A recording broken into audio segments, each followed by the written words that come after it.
me today is Russell Furr, incredibly interesting man. And I'll say this, I think really because you're young and you left altogether. You know, a lot of guys that we do deals with that are your age, that really have a runway in front of them. Hey, I could be around for another 10, 15 years, all these flips, so on and so forth. Listen, give me some background. You weren't always successful. You weren't always, hey, I'm retired and looking for my next move is. There was something that started put this whole ball in motion. So let's walk it back X number of years. How'd you get into trades? Tell me what this looked like and how you got there. I was 15 years old, man. I can remember being 15 years old, man, and just being ready to start my life. Because I never did well in school. I failed everything. And I remember in October of my second freshman year, my mom finally let me quit. I went and, got my GED. And then a couple months later, I turned 16, got my driver's license. And then I started working, man, went right to work. So I started young, man. And putting the hours in, because I know you were there all day. Right. I mean, it was like 60 hours, 6 days a week. Yeah. After that, I fell into plumbing at 17, and kind of just took to it, man. I was really good at it. We were doing lots of digging, so I was good at that and all the underground stuff. And then I kind of went into a little bit of remodel. The company did everything. It was old school, man. We're talking 1999. So a service, remodel, whatever, underground. I kind of bounced around between the departments, then fell into service and just really loved it, man. I really loved service. So that's what I stuck with. And I stuck around there for, maybe 2 or 3 years. Bounced around a handful of different companies, went through home warranty work, for a handful of years. I was like, I got to get my master's because I've got to be able to start my own business one day because otherwise I'm subject to what I've been going through this past year or so, and I'd rather take my life into my own hands and bet on myself in the future. We're talking 2008, we're going through the financial crisis and I'm with this company and like pay is getting cut and things like that. Right. And then as soon as I hit my eligibility for my master's, I took my master's and passed it on the first try. And that was 2009. Finally, in 2010, I started working for a company that was more sales oriented. And that's when I saw the different side of service. Your plan was a lot different. Again, from all of our conversations, you hit your goal and you said, okay, it's time to take my next step. And I definitely want to dive into that. That's going to be an important piece of what I want to discuss with you today, because it's so counterintuitive. Right. But I know you. Listen, we could see your lifestyle. We know you're type A. You make a decision. You do your thing, which is incredible. So you left that one company. You moved through companies over about a 10-year period. Okay. Correct. So you worked with a lot of different people, a lot of different management styles, a lot of different owners. Saw a lot of different stuff. So you were picking your stuff up as it was going. Absolutely. And I'm learning and I'm just trying to get better. Every day I take every day to get better the day before. I really figured it out around 2010 when I saw the other side of the service industry, what I call the customer service side of the industry, because that's really what it is. It's like you go from T&M, time and material, to beeline into the toilet, changing the flapper, collecting $98 and leaving, to engaging with the customer and uncovering their needs and talking to them and helping them figure things out and presenting them options and letting them choose. And you end up spending 4 hours and you walk out with $3,000. Did you even realize that you had that skill set? Like, listen, we've had conversations. You're an incredibly personable person. Did all of a sudden the light bulb went off and you said, hey, you know what? Instead of digging and being out there all day, I'm pretty good interacting with folks. It took a while. I was working for some little company that was just didn't suit my skill sets, and I was making hourly, and it wasn't really a sales driven company or anything like that. So that was 2013. 2014, that's when I found my first Nexstar company. So I started working at the Nexstar company, and it was eye-opening, man. It was like I've never worked for a company like this before. It was like there was a lot of structure. The call center was very organized and very scripted and just very well run, and all this stuff that I've never been around before. And then just what Nexstar offers to the technicians, to myself, what I got out of it was just mind-blowing, dude. It was awesome because I love structure. I thrive on structure, and goals and things like that. And that's what this place provided, because of Nexstar. Nexstar provides all this stuff for the members, so I really thrived in that environment. So you saw, so at that point in time, another light bulb went off. Yep. Hey, there's structure, professionalism, right? You learned a ton, with all the different companies you had been with, but all of a sudden you realize, wow, this could be real business. The way I am, I'm always trying to find the top. Where's the top? Where's the next level? And I'm always looking for the next step. Like, where are we going? Where's the next step? What's next? Especially once I got into the Nexstar company, because, I'd spent like 15 years in the trades already. And it's like, where's the next step here? Like, what else is next? So I went into HVAC sales with the company, and I did that during 2017. And then at the end of the year, man, I just felt like it wasn't right for me. I couldn't serve the customer the way that I could serve them plumbing, because I knew plumbing inside and out, man. And I could just like really, really serve the customer to a very high level, man. I loved it. But when I got into HVAC, like there's just so many complexities with HVAC systems and everything that, you know, I didn't feel like I knew enough to really serve the customer, so I didn't feel like it was right for me. Um, I was like, you know what? I got to just start my own business, dude. That's the next logical step here, because I wasn't getting the opportunity that I was looking for with the company that I was with. And I knew that I didn't want to go ride behind the windshield of a service truck with another company, you know? It's interesting in what you said, and I heard it, although you didn't say it, I heard about 7 different times. You got to a place and then you made a decision. Okay, it's time to go venture to do this next step. It's time to grow again. Like you sat there, you fed on what you needed to feed on, and then you were done. Okay, decision. Time to move from step 1 to step 2, which is incredible. I mean, when you do that, your foundation, right? When you made your move, it wasn't even, there was no, I'm sure, listen, we all have stress when we make a big move.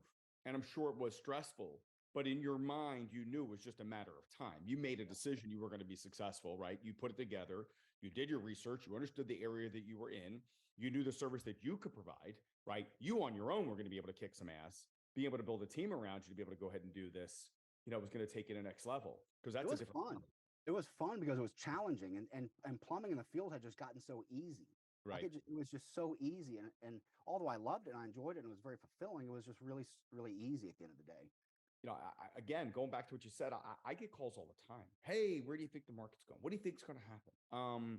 What does this look like? And I have to go through a numerical approach that says, if multiples go down by 20 or 30%, right? That means a company that, again, roughing it, that was getting 10x is now going to get 7 or 8. Let me show you how much more you have to grow in order to achieve the same thing that's happening right now. Yeah, exactly. You know what I mean? So, exactly. And everyone thinks they're going to get a 10 multiple. That's just like this kind of random number that's out there. That's great. If you're a $15 million company, 10, 12, whatever, I'm sure you could probably get a 10 multiple if your earnings are strong. But if you're under 10 million, you're probably not going to be looking at a 10 multiple, maybe, but you never know. I'll put it in perspective for you. Okay? So you got to be realistic about what you're looking for and what you could potentially get. But the great thing is that if you contact yourself, Brian, your team is amazing. Thank you. It doesn't cost anything to contact you, Brian. It doesn't cost anything to contact you. It doesn't cost anything to go through the process and see what, you guys could potentially get for someone. But you guys are really, really good, really easy to work with. The initial kind of data collection is a lot of work. The initial, just to get a roundabout number, is not a lot of work. You just send over some financial statements, and it's pretty simple. Doesn't take very. It takes about 2 weeks.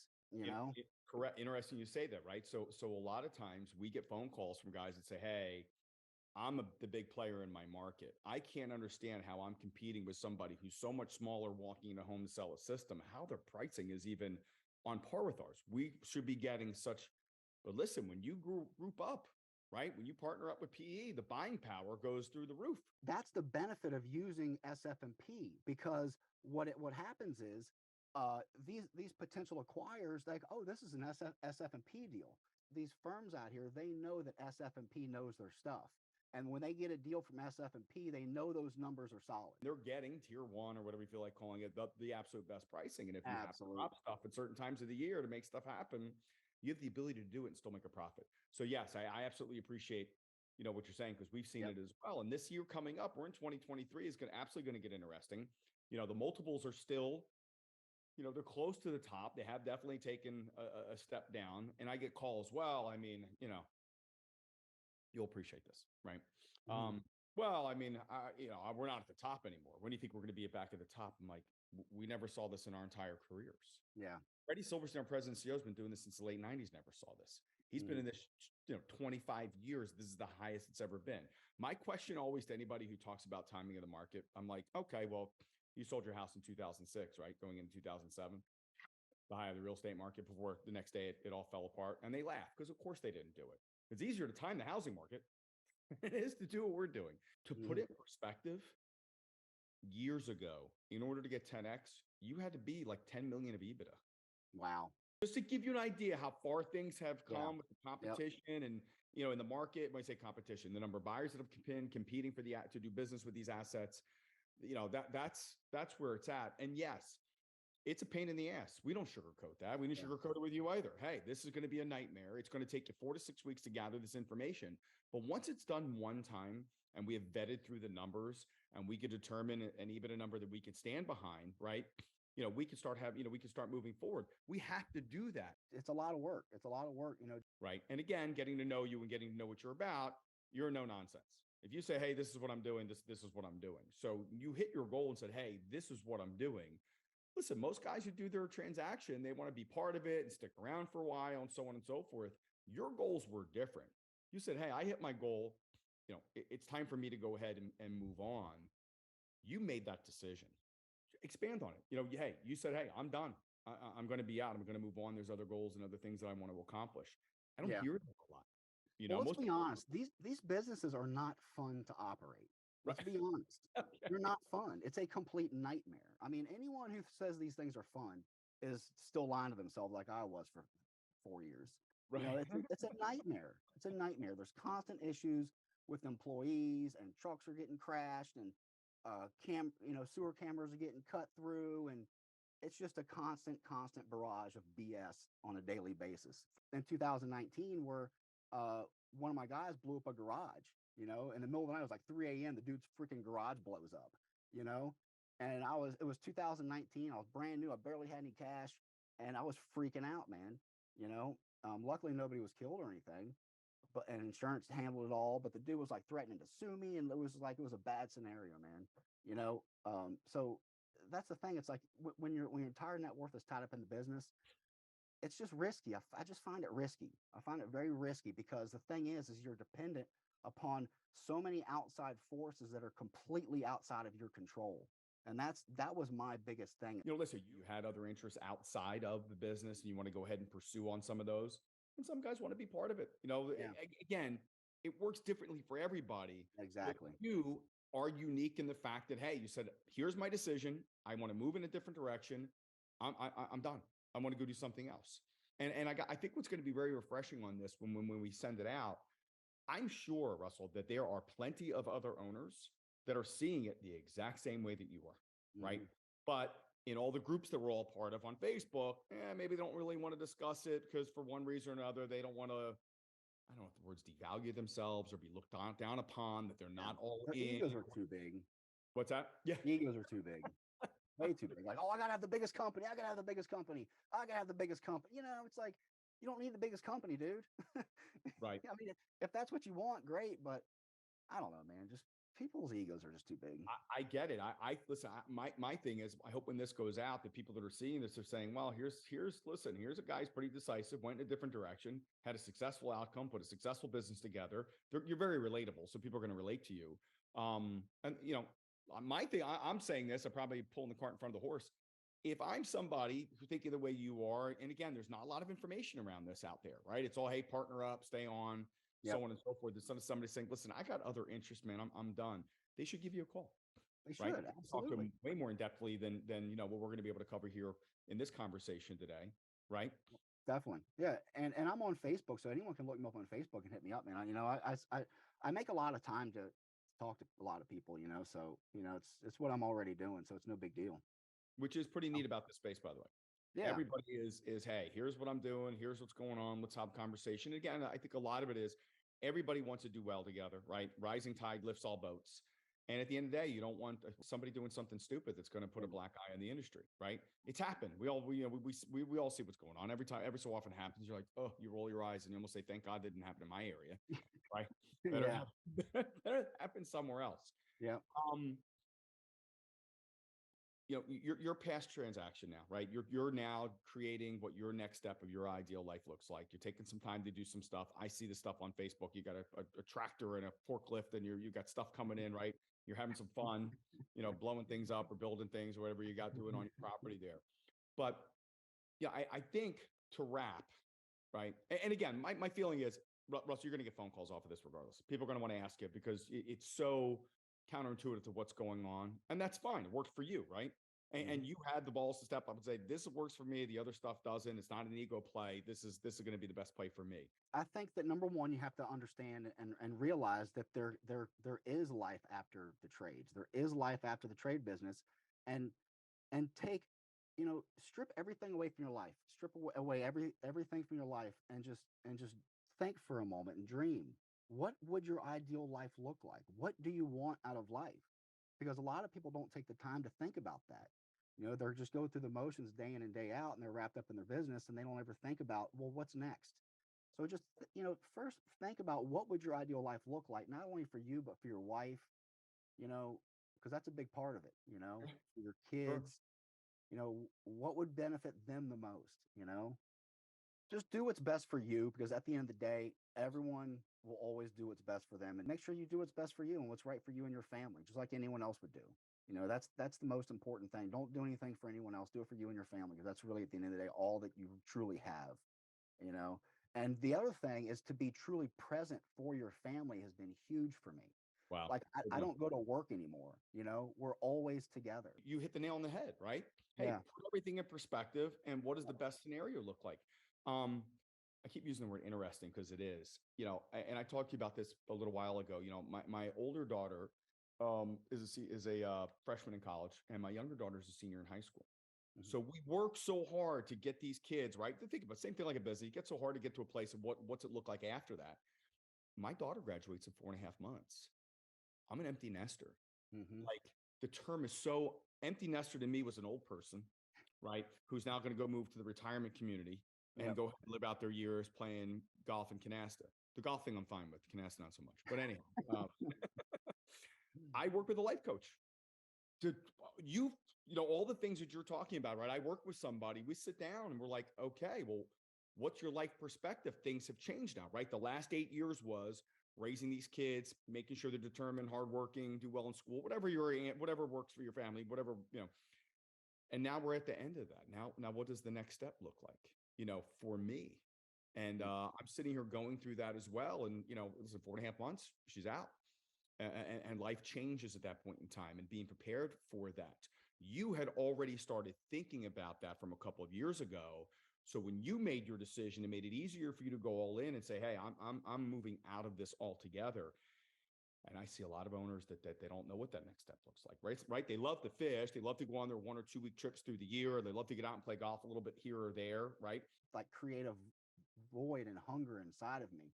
Sure. That's what I'm lacking at the moment, but I'm getting some things put together, that I think is going to take care of that. And I'm going to start building something new, I think, in terms of my own brand. I feel like it's time just to kind of build my own brand. Well, you are absolutely unique in that way, right? I mean, as disciplined as you are, and in all the conversation, from my perspective, right? What I found and most appreciated about you over the time that we spent together and getting your deal done and when you said, hey, something's going to happen, it actually happened. Like before, if you said, hey, I'm gonna get this over to you by 2:00, it happened actually before. Absolutely. Absolutely. There's not a lot of people that say, what's up to under promise, over deliver. Yeah. Right. You actually took that to a whole nother level. Well, it's like I was signed on the Zoom call today, like 30 minutes early. But yeah, do it for you. De-risk. I believe in de-risking, and that's about it, I guess. Reach out to me if you have any questions. Russell, I really, really, really appreciate your time. This has been incredible. I think some of the things that you said, I don't think resonate enough, right? You have time with your family now, right? You're present with them because the background noise of business and your phone buzzing and everything else. Yeah. And there. And the other thing to that point is that my wife and I, we don't sit here in the evenings and talk about the business anymore. Right. Now, any owner right now, sit here and think about how much you and your wife talk about the business around the dinner table at night or standing around the kitchen or whatever. And a lot of times it's about all the BS that's going on during the day, and that's gone. It's amazing. Wow. She must be thrilled. Oh man, it's wonderful. Well, congratulations again. Appreciate the time you shared with us, and appreciate that you offered yourself up for, to anybody that has any questions with respect to what's going on. And I will see you shortly. Sounds good. Thanks, Brian. You're very welcome.